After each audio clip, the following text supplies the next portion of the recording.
right, welcome back, everybody, to another episode of Who Charted. With me, as always, is our research associate, Drew Wells. 6 charts in 6 minutes, the most exciting 6 minutes in markets. Drew, let's get started. All right, so this is a chart of the VIX. We had a pretty big move last week. As of the recording today, we're having another pretty large move in the VIX. So one of the things that we did was we went back and looked at the percentage distance from the VIX and its 50-day moving average.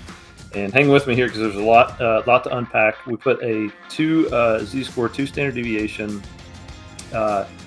metric. That's that horizontal line that you see there in the bottom pane. And looked at the times when the percentage distance crosses above that 2 sigma level. It doesn't happen a lot. There's only been about 86 instances since 1990. But the interesting thing is this is showing us that extreme moves in the VIX has historically led to median returns in the S&P of about 5.02% over the next quarter or so, right? So over the next 63 trading days. So as of the trading today, we're seeing another extreme level. We could see another couple prints for the remainder of the week, but it's going to be interesting to see whether or not this plays out in some gains, counter-trend gains in the S&P. All right, it occurred to me that we look at a lot of charts on this show, but we never really look at the S&P 500. So let's look at the S&P 500. Interesting dynamic on Friday with the index closing below its 200-day moving average for the first time since the pandemic. That's that green line there on the chart, while simultaneously becoming oversold based on a 14-period RSI. Now, we went back through history, back to the early 1950s. The N on this is 15. It's only happened 15 times, cross below 200-day and cross below 30 on the RSI. However, over the next 21 days of trading, your probability of gain is a little over 71% with a median return of about 2.43%. That's over 1 month of trading subsequent to this scenario playing out. That is better than baseline. So an interesting setup here as markets are becoming oversold. Could see a near-term bounce. Now, I do think there's a ton of work to do to reestablish it. As I wrote in my notes this morning, the burden of proof is on the bulls, but starting to see some light there. All right, kind of tying into what Dan had mentioned with the S&P, the NASDAQ 100, the index that everybody loves to hate right now, and for good reason, right? So I've kind of highlighted that 14,400 level, but as of today's trading, we're trading around 14,000. So we've broken down below that level as of this recording.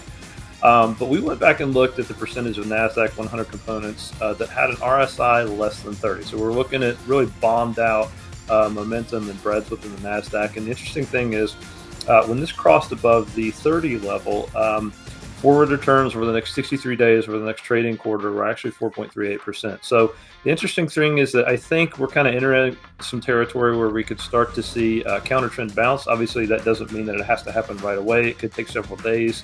But if we don't see that bounce, that too, of course, is information. All right. Drew looked at the VIX. I'm going to look at the AAII bull-bear spread. This is the difference between AAII members who are bullish or bearish over the next 6 months. And what you'll notice is the grayed out line is the actual metrics. The blue line is the 13-week moving average. 13-week is roughly 1 quarter of trading.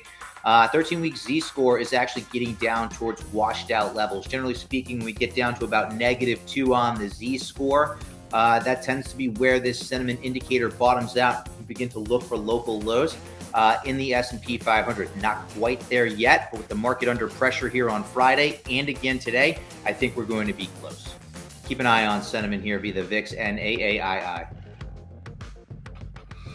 Yep, this is one we've covered a couple times, both in our notes and on the show here on Who Charted. I think everybody likes to watch the S&P 600 small cap index, Russell 2000, take your pick. One of the things that we've been highlighting over the last several weeks or so is the strength in small cap low volatility relative to small caps, right? And over a long period of time, you can see that this ratio is actually very negatively correlated, inversely correlated with small caps, right? So the ratio moves higher, small caps tend to move lower, and that makes sense, right? As demand increases for lower risk small cap stocks, the index itself tends to underperform. So breaking out of a year-long base there above a rising 50 and 200-day moving average, we've just broken another resistance level on this ratio.